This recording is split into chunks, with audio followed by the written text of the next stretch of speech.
I am a 26 years old female. Me and my fiancé, he's 28, been engaged for 4 months. We're planning on having our wedding on October 18th. My future mother-in-law kept annoying me and sending me suggestions for choosing the right wedding dress, and said that she knew better and tried to get me to approve of wedding dresses that she chose. And when she couldn't enforce her decision, she demanded that I take her with me to buy my wedding dress so she could have an opinion. Before I went shopping, I called her to ask if she wanted to come, but started making excuses about how busy she was with my sister-in-law. I went shopping with my mom and I was able to find a really nice dress, although it cost me a little over what I saved up for. But it was worth it. I made some changes to it and it was perfect. It arrived to my apartment at the end of the week. I made sure it was stored in a safe place so it doesn't get ruined. Yesterday, I got back from my mom's house and found that my fiancé wasn't home, neither was the dress. I called him immediately, knowing that he must have taken it to show it to his mom, since she continuously asked to see it and refused to have me send her pictures of it on Facebook. I was so mad when it was confirmed that my fiancé took it to show it to his mom. He said he was gonna be home in 30 minutes. After he went to the supermarket, I waited for longer than I had to, and then when he arrived I ran to get my dress. That was buried underneath grocery bags. I took it to check on it and its zipper was broken, and the dress itself, fabric, was stretched out. I was like, what the happened to it? My mother-in-law must have tried it on, because it looked ruined. The straps were almost loose. I had to call my mother-in-law when my fiancé told me his mom and sister took turns to try it on. I was absolutely livid. She told me she did nothing wrong and that I was making a big deal out of it. She said she'd get a replacement for the broken zipper. But I told her to pay for a new dress since it was stretched out and no longer fitting. She refused and said that I probably wasn't happy with my dress choice and wanted her to pay so I could get a new one. I yelled at her for trying it on and ruining it. That she and my fiancé were responsible for ruining my dress, so they should pay for a new one. It's done, no longer fitting. The straps are in a horrible condition. My mom said she'd pay for fixing it, but I just hate it now that someone else wore it before me. I'm mad at both of them and seriously considering postponing the wedding. Since we met, my boyfriend has been on and off of Tinder. I've been very clear that it hurts me, but he always defended it as just him wanting an ego boost. A few months ago we had a major argument about it where I threatened to leave, and I honestly thought that was going to be the end of it. Pretty naive, really. Also, I should note his ex before me left him for this very reason. I feel like an idiot for thinking he'd ever change. Today I woke up and realized he'd been using my phone and his email was logged in. I noticed he'd gotten an email from an app called Hinge. Just to give you an idea of the kind of app this is, the description read: the app that was designed to be deleted. Great. My stomach instantly dropped. I logged into it with his phone number and he's put up profile pictures of him that I've taken when we've been on days out together. In his description he's got things like, we'll get along if you like Chinese and have a dog. If you're silly and comfortable and overshare. He's also put in as a strict preference that he wants to be matched with Hindus/Muslims only. I'm white British. I knew something was going on yesterday but wasn't sure what. He was acting differently and it was making me so anxious. He had the nerve to tell me that I must just be hormonal? I think the worst part about it is his reaction to all of this. He heard me crying, acted concerned, and then saw me with his phone. At which point he just took it from me and went back to bed. That was about an hour ago, and the only interaction I've had with him since was him asking me to open the bathroom door. Not to see if I was okay, but because he needed to pee. I'm obviously hurt by the fact that he's on this thing, but I think I'm more shocked by his total lack of guilt or response to me being upset. I'm so angry and there's nothing I can do with it. I'm so embarrassed about the situation I don't want to tell my family/friends how he's treated me. And I can't even talk to him about it because he's refusing to address anything's wrong. He's still in bed. I don't know what to do. He's brought my self-esteem down so much that I feel like I can't be without him, but I know I can't stay in this situation. Should I even bother trying to talk to him, or should I just leave? I've taken screenshots of everything, and initially I was going to send them to his family but thought against it. The thing is, if I just leave there's literally zero consequences for him.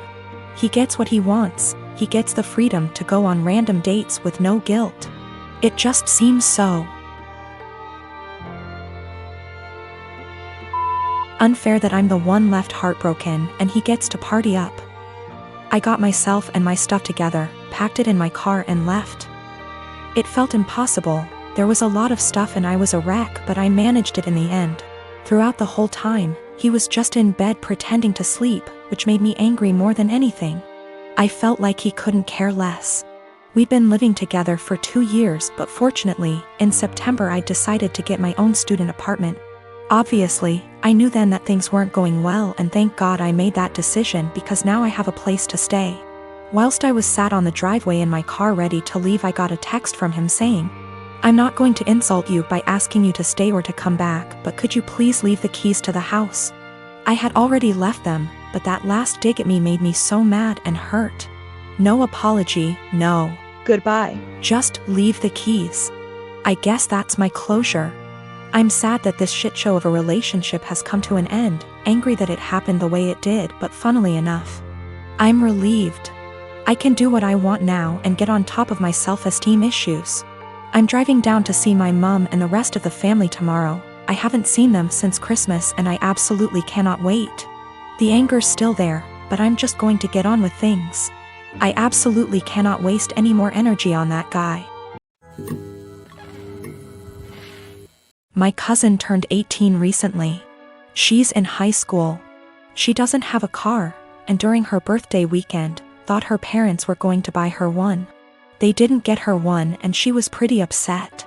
I should note that I'm not very close with my cousin, or the rest of my extended family for that matter. I only heard about this through the grapevine from my dad. Anyway, my cousin texts me on the Friday before her birthday asking if she can take my car. I just leased a new Ford Escape. To the mall and then for an out-of-town road trip with her friends over the weekend. I tell her no. She begs and pleads with me. I tell her no again. My car is for me to drive and for me only. If she wants her own car, she can save up and buy one. She calls me and says that I ruined her birthday and that she's embarrassed because her friends think she got a car for her birthday and she doesn't have one. I don't respond to her and think nothing of it. The weekend comes and I sleep in very late on that Saturday, waking up at 1 p.m., don't judge. Even though my car is parked in my driveway and my gate is closed, I come to realize that someone egged and TP'd my car. With many, many eggs and 5 to 6 rolls of TP.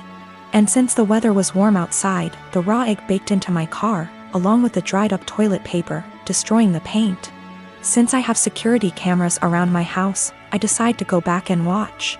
At around 9:30ish that morning, I see my cousin and a bunch of her stupid friends vandalizing my car. I'm surprised she didn't smash the windows and poke holes in the tires too. I press charges and my cousin is in legal trouble.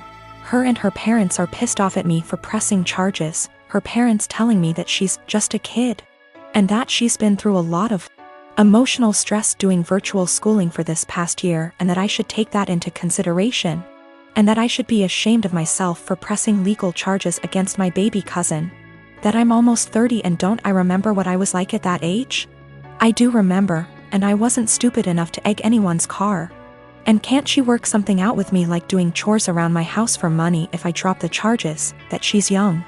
That she doesn't need a felony on her record, etc., and that it was just a prank. Right after I pressed charges, my cousin was calling and texting me over and over saying that this could have been avoided had I let her take my car. I need to add that my cousin already has a felony on her record, a DUI. She's not remorseful of anything. Also, my aunt and uncle will not pay me for the damages. They just want me to drop the charges and pay for everything myself like nothing happened. I am a 39-year-old male, and I lost my late wife 6 years ago. I have a 16-year-old son, Daniel, and I recently got engaged to my fiancé of 2 years. Her mom and I aren't on good terms because of how she behaves. She's a controlling, self-centered, Dolly Parton wannabe. I learned to ignore, but she's been annoying Daniel and criticizing his personality regularly. He's a private kid and still hasn't gotten used to the new family dynamic, but he's in therapy and is doing fine. She keeps diagnosing him left and right, calling him antisocial, autistic and other crap. Fact is, Daniel is a shy, well-mannered kid, but people confuse that with being antisocial. Mother-in-law tried several times to force Daniel to open up by embarrassing him with personal questions on family dinners and test his personality type. I've realized the effect her behavior had on Daniel, so I gave him the choice to no longer be in the same room / house as mother-in-law, and he appreciated this a lot. Mother-in-law didn't like that Daniel kept his distance and no longer visits and kept ing about how spoiled he will become for her daughter to deal with. I told her to stop bringing it up, but she cried, "I'm just doing this for Danny." Last week she visited unexpectedly, wanting to say hi to Daniel. After Daniel greeted her, he went into the bathroom and she went into the living room with my fiancé. I was in my bedroom when Daniel came and said his journal was gone. We looked for it but didn't find it. I asked my fiancé, who was alone in the kitchen, but didn't see it. I paused for a second to ask where mother-in-law was. My fiancé said in the living room, but I saw her coming down the stairs. I asked where she was. She said the bathroom. I saw her purse in hand, so I bluntly asked if she took Daniel's journal. She looked offended and called for my fiancé when I insisted to see inside her purse. She wanted to leave, but I didn't let her. Fiancé told me to stop it, but I insisted, and the journal was there. Mother-in-law tried to explain this was her only chance to get to know Daniel better because she cares about him. I blew up at her and berated her for stealing from my son and told her she's banned from my house for the stunt she pulled. She argued with me, then left. My fiancé apologized for her but said banning her from the house was over the top. It backlashed and father-in-law argued and hoped his daughter realizes how I am and call off the wedding for refusing to apologize to Mil. Fiancé said her family won't come to the wedding till I reconcile with her mom and cancel the ban, but I won't let my son be disrespected in his own house and asked my fiancé to understand. I'm refusing to reconcile but am aware this could ruin my relationship with all my in-laws, not just mother-in-law, and my fiancé thinks I'm selfish to cause drama.